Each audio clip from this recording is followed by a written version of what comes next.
Hi, my name is John Valley, and I'd like to explain to you why the Iraqi Dinar is not a scam. Many people have been speculating for a long time, as they say if it's too good to be true, it must be a scam. Let me explain to all of you why the Iraqi Dinar currently has such a low value and why it isn't a scam. Many people would ask themselves why the Iraqi Dinar is so cheap.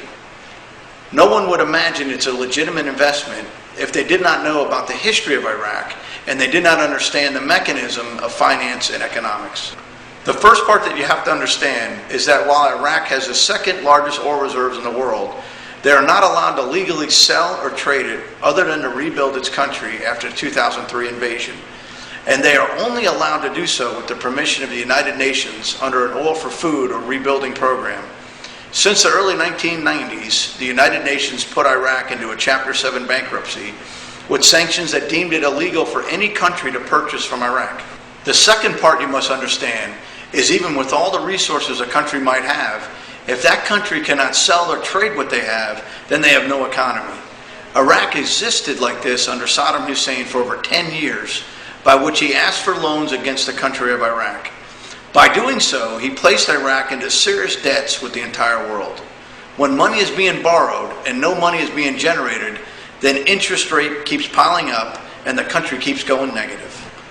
This brings us to our last part, that if a country has no purchasing power, no exports, facing huge trade deficits, and in serious debt, then more and more of the population will become unemployed.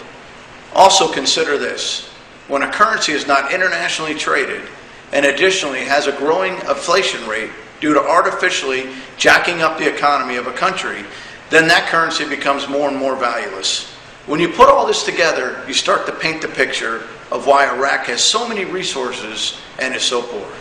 So, when the new currency of Iraq was created, which is the new Iraqi Dinar, it was undervalued with the idea that if a country is in serious debt, has no jobs, is destroyed by war, has a high inflation rate, and cannot export to raise funds, then the currency cannot have much value. Now fast forward to 2010.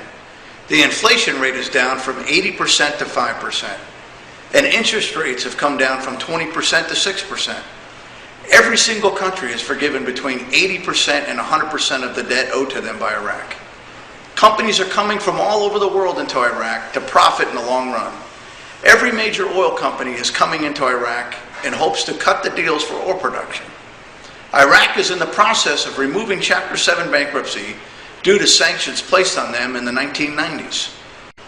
Iraq has already joined the World Trade Organization and is making deals with the International Monetary Fund to create an internationally traded currency.